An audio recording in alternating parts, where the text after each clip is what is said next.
Before we start today's episode, I would like to inform that Dhvani is also now on Instagram, Facebook and Twitter. So whenever you listen to a new episode, please go ahead and share the episode and your thoughts and feedback and ideas with the world. We are talking about things which are very interesting, very relevant. Also, we have a YouTube channel by the same name, Dhvani Podcast, where the videos of the podcasts and interviews would be available very, very soon. So go ahead and follow Dhvani Podcast on Facebook, Twitter, Instagram and YouTube.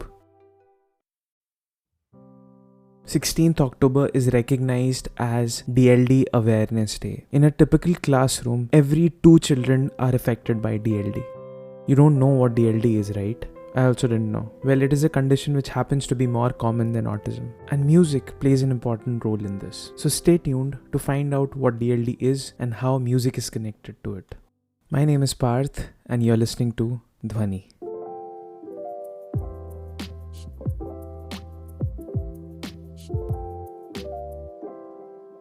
So the people who know me well, they know that how interested I'm in music and everything related to music, how I'm collecting musical instruments all the time, wherever I go. But at the same time, I always thought about this, that music has much more power and potential that usually people think it has. And now finally, I found a way to confirm it. I met a person here in Greece who is doing a research in this very interesting area that combines language and music together. And she's studying about this condition called Developmental Language Disorder and how it connects to music ability in young children, which is super interesting. This is something that is more common than autism and dyslexia, and we don't know about it. So of course, I had to interview her for the podcast. Her name is Katerina, she's from Cyprus. So without any further ado, let's know about DLD and how music ability plays an important role.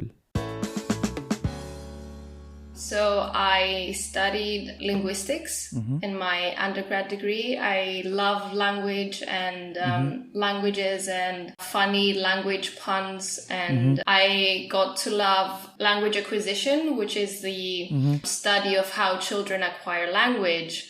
And then all the disciplines relevant to language acquisition.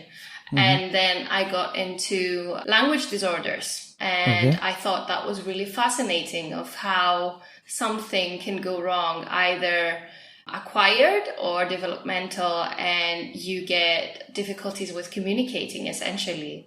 So when it was time to think about what am I going to do with my life, I thought that, I love linguistics, but I actually love helping people as well. So I realized that doing a career change in speech and language therapy was the best thing for me. So in parallel, I had also been studying to become a professional musician, which I never thought that I'd actually teach music to someone, which I'm doing right now. But at that time, I just wanted to complete my studies. And when I went to the UK to study speech and language therapy. And I was really lucky to live in Edinburgh for 2 years and do my clinical placements there. And at the same time, I started to see informally and read about how music plays some kind of role in language therapy. So I started reading about the relationship between music and language, and I got really fascinated by that. And I realized that, academically, that's the thing that gets me excited. And, I have 2 passions in life, music and language. And that was the beginning of, seeing how I could combine the 2. So I finished my degree and came back to Greece to work because I wanted to get clinical experience. But at the same time, I started my PhD here. With my old supervisor, the professor who was responsible for, getting me into language acquisition and language disorders. And so I'm doing my PhD now on the relationship between music and language in children. Amazing. Because I am also a musician and I'm always interested in everything music. So this is a very interesting collaboration of 2 areas which are so relevant to think about, that yes, language is everywhere and music is so relevant in this case. So you were telling me about this thing, and I also thought about this actually, that people just know about labels like autism or dyslexia and all these things, and they're not about developmental language disorder, as you told me, and I never knew about sorted myself. So can you educate me and the listeners, everybody, what is this? And because I'll tell you something that, for example, in India, even autism and dyslexia is something that is very new for people to understand. Like, kids were scolded and beaten up for all their childhood for being slow and all this. And several years back, like I think 10 years back, there's one movie that came out finally that highlighted these issues. Then people knew about autism for the first time or dyslexia for the first time. As per you, these are some labels and there are bigger issues, bigger studies that are being done. So tell us something about that. Yeah, so I'm an advocate for developmental language disorder, and there is a very big effort to try and raise awareness over this label, which is a diagnostic category. We seem to know autism and dyslexia, and developmental language disorder is actually far more common than autism is. And DLD is comorbid. That means that it can actually co-occur with dyslexia. So half of the people with dyslexia might have also hidden language difficulties as well that are not about written language, but they're about, speaking vocal. Yeah, speaking and understanding language. So about 7% of the population has this. And for some people it's very mild, and it can only be seen, in school, and it can only be manifested in learning difficulties. But for some people, it actually impacts their lives, and it has an impact on their emotional well-being and their professional outcomes. So it is a difficulty on understanding complex language. In English, maybe, formulating past tense or using that correctly, or understanding idioms, or understanding figurative language, or, acquiring more vocabulary. So these are all core language abilities that impact so many aspects of your life afterwards. And so there is an awareness day that's happening every year. It was this year was the third year that it was happening, that it happened. And there are efforts to light up buildings purple and yellow. These are the colors for DLD. You can learn more about it on radld.org, which is the official campaign for raising awareness, for DLD. And it impacts young children, but also adults. So if you learn about one more label, let it be DLD. Right.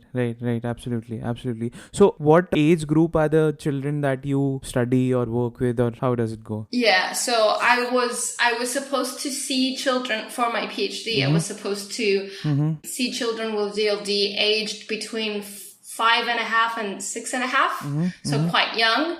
I wanted to not have, for them to not have acquired writing and reading, because I wanted to just focus on speaking and on understanding language. But unfortunately, due to COVID, I haven't been able to find any participants. I found typically developing children. So I will finish my PhD and I will have some results. But I wanted to look at children with difficulties in language and see their music performance, which is the topic of my PhD. So coming to that now, if you can get a little deeper into how, for a layman, how music and DLD join together. If you can give us some examples of things and anything that can, make it easier for a common listener to understand. It's not very clear. So I'll tell you I will tell you something more to add. Maybe it'll help you a little more. I am an advocate of music. So people who always tell me, that no, I'm not able to, I cannot sing, I don't have the ability. So I'm always telling them that it's just in your mind. If you try, you have the ability. 99% of the people in the world have this ability, and only 1% of the people are really unable to understand music. So this is something that I can connect. Maybe it's on the similar lines as well. So you're absolutely right, and we should talk about music psychology at some point. We should. But it's very different different. I really like a distinction in definitions. So how do we define music? Right. Music is a cultural product that is dependent, geographical areas, on different cultures, on different historical eras. That cultural product is based on our innate ability to understand and to produce music. Right. So that is called musicality. That's our ability. Right. That's our ability to, in theory, produce music and to understand music. Right. And by understanding music, it's not, being able to analyze a sonata or to be able to complexities of understand, to understand music that you're not familiar with. Right. It's being able to understand whether something sounds off or not. It's being able to tap to music or to clap your hands. Right. It's being able to sing, a happy birthday or enjoy singing or, doing the dishes and singing or driving and singing.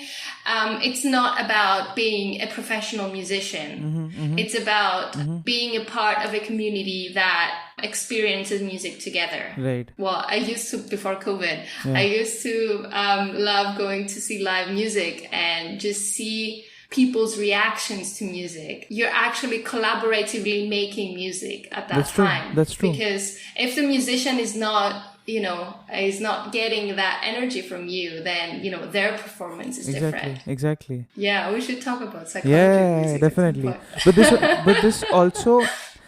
I was also thinking while you were telling me about this, I was thinking that, so can it be also a sign for many parents that, as you said, that singing a simple happy birthday can be, musicality can be from there. So can parents of young kids actually watch these signs for something like this? Like, is it something conclusive? Yeah, so we talked about developmental language disorder, which is, a difficulty in understanding and producing language. And it occurs in maybe 7% of the population. And there is a similar disorder for music, which has a more clear, maybe genetic base. And it affects maybe 1 or 2% of the population, and it's called congenital amusia, so amusia. And so you were right about 1% of the population not being able to actually sing and dance and enjoy music. Right. And there's a more clear genetic marker. So families are more amusic. So these parents might not appreciate their children's interest in music. That's an interesting point. And it's not just about understanding music, it's about enjoying music and finding a meaning in music as well. But definitely for typical children, definitely their abilities are correlated. So if children enjoy making music, they might have a larger vocabulary or their parents might be more involved. They're all correlated. Then that's why it's not clear. It's not clear what causes what. That's a very important point, that it actually shows somewhere for an overall development. That's what maybe it is going towards. Maybe it's very different today from my time when I was in school and I was so young. Then there was this, at one point you have to, choose between, and there are trade-offs. That, okay, are you gonna go in this quiz competition or you're gonna do this music thing?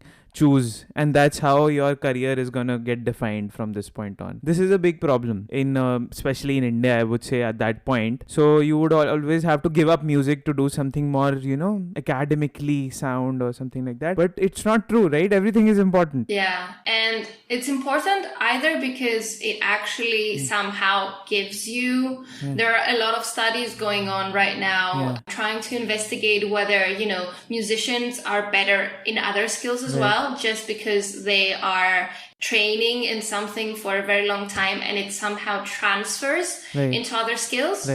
But at the same time, music is not just about making you more clever. Music is about enjoying it and being in a group of people and getting the social skills from that interaction.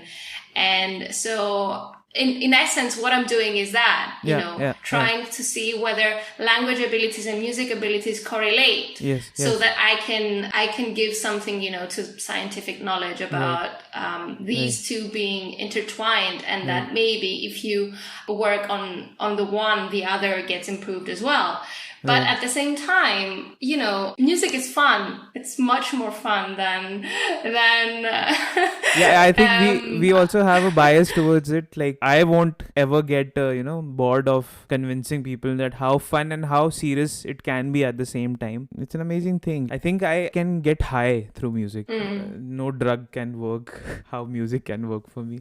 So, like, one of the things I was thinking is that while this is something that from my own studies, I have realized that there is a big divide between academia and business, or academia and the real world, or however you want to put it. So I'm sure, like, during your PhD there would be a lot of bottlenecks and challenges and everything. But what do you see in the world out there? What are the biggest challenges that you see? Like, one of them we talked about, that labels are one of the challenges maybe today.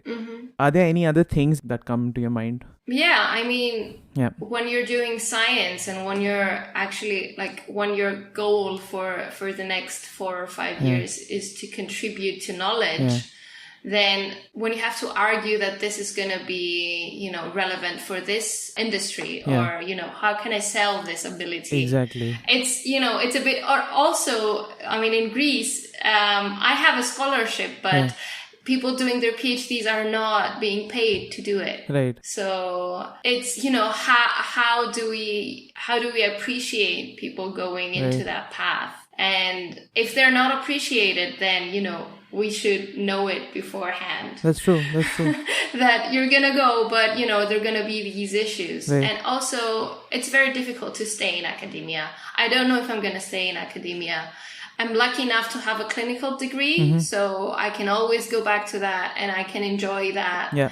So things are very difficult for people that are doing PhDs at the moment. Yeah, that's why awareness is very important, because I think once people know about these things, that is where you create this market and everything. Yeah. Appreciation for all the people who are working towards that.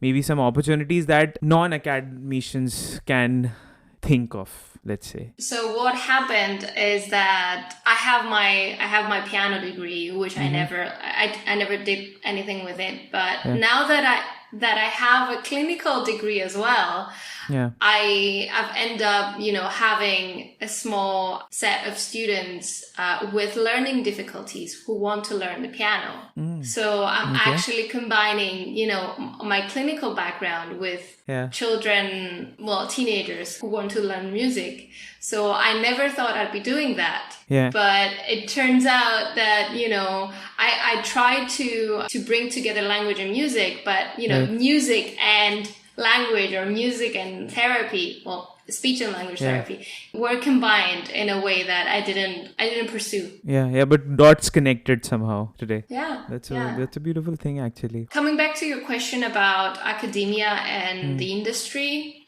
Yeah. So I have a background in humanities. Okay. So when I was 16, 18, I thought, I'm gonna do a degree in, ancient Greek or Latin, and I'm gonna become a teacher.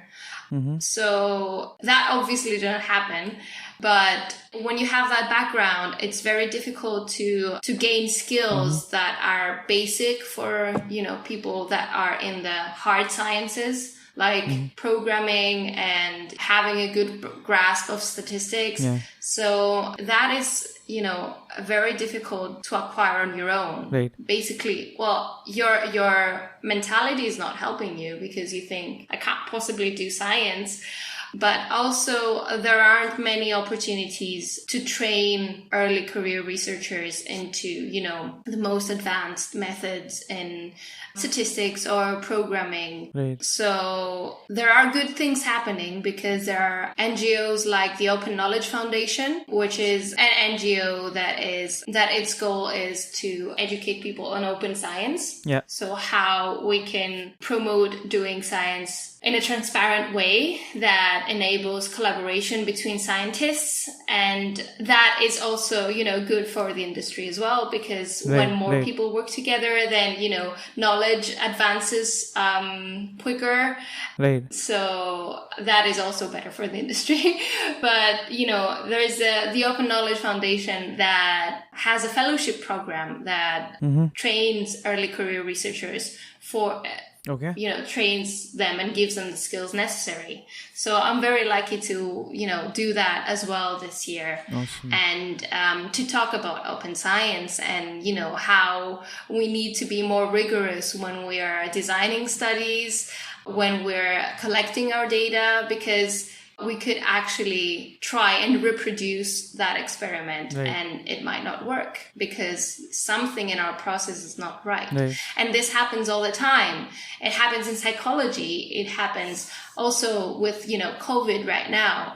Many studies were retracted because there was something in their methods or in their process that wasn't right, and that actually affected a lot of people. That's true.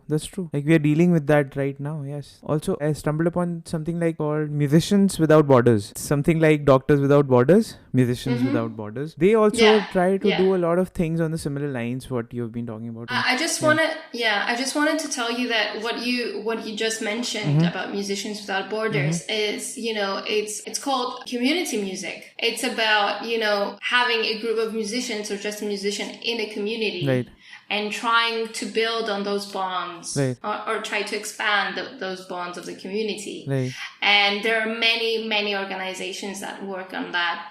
Community music is a thing, and, people go to war zones. This is so beautiful to think about. You would be perfect for that, I think. This is so exciting to hear about, because what happens is, one of the challenges, again I'll tell you, is that music as a career, I think it's not about just my country, but it's all over the world. Like, music as a career is a career that is perceived as a struggling thing. You have to struggle to be a musician. So I think that maybe after many years, when we know about all these things, then it won't be the case. Then, music won't be a career that you would need to struggle in. There would be a, fixed 9 to 5 kind of a thing that people wish for. Could be for music tomorrow, maybe. Who knows? That's what I dream of. Anyway, your vision for the future, or your dreams, aspirations, if you have any, or for the world, or for this industry, whatever you want to say. I think one aspect has to do with developmental language disorder, raising awareness, either as a clinician or, as a part of academia. It's very important to let parents know, teachers know, 2 children in every childhood probably have developmental language disorder.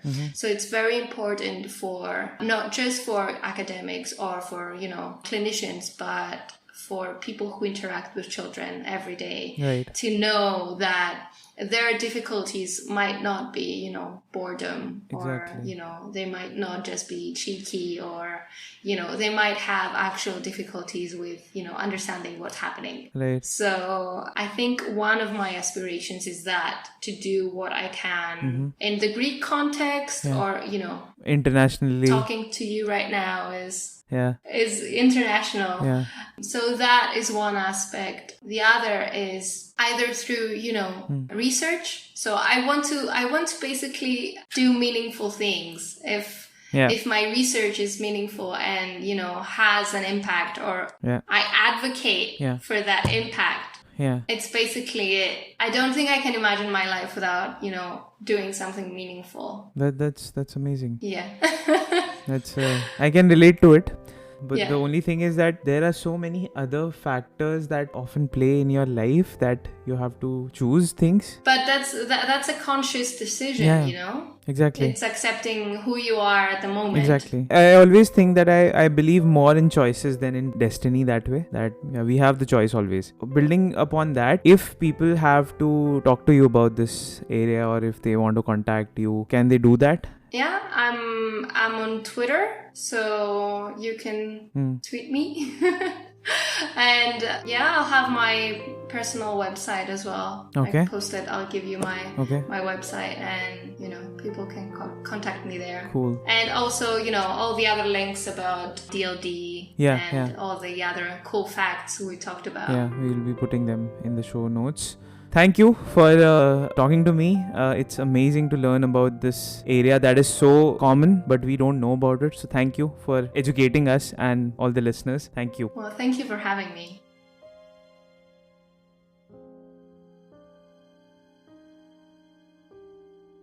Such an interesting topic, right? I always knew that music can be much more than just enjoyment or fun. It might have the potential to make you a better person, you know? Although Katerina is trying to prove that. But without even her proving, I know this. I just feel this, that innately musicians are better people. I am of course biased towards this. But I think that, as we discussed during our conversation, that only 1% of the people in the world are musically challenged. Rest 99% of the world is musically able. So why don't we give up our inhibitions and do music? I'm very sure whoever you are, if you are listening to this, it is very likely that you have a sense of music in you. Like what is playing right now at the back of what I'm saying, you can understand the rhythm. You know it is not off beat. You know it is not off tune. This is the beautiful thing that we are born with. So why not use it and have fun with it? Music is an amazing thing. I can't say this enough. At the same time, we also need to understand this condition of development language disorder that our kids might be dealing with.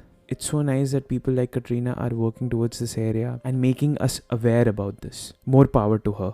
All the links and resources that Katerina mentioned, along with her contact details, are mentioned in the show notes, so you can check that out. If you also believe in the power of music, you can talk to me by writing to me at dhvani.co.in. You can also log on to the website, which is dhvani.co.in/podcast. You can send me a voice note through Facebook, and I can directly include your voice in this podcast. And I'm also on Instagram. You can DM me there. All these details are there in the show notes. The show was produced and hosted by me. My name is Parth Chauhan. The theme music of this podcast was created by Q-Tip by Honey Bunch, and the logo of Dhvani was designed by Soumya Garg. Dhvani podcast can be found on all major platforms like Spotify, Stitcher, Apple Podcast, Google Podcast, JioSaavn, Amazon Music, and all the places that you can think of. I also recently listed it on Deezer, so you can check that out. If you are using Apple Podcasts, I would request you to please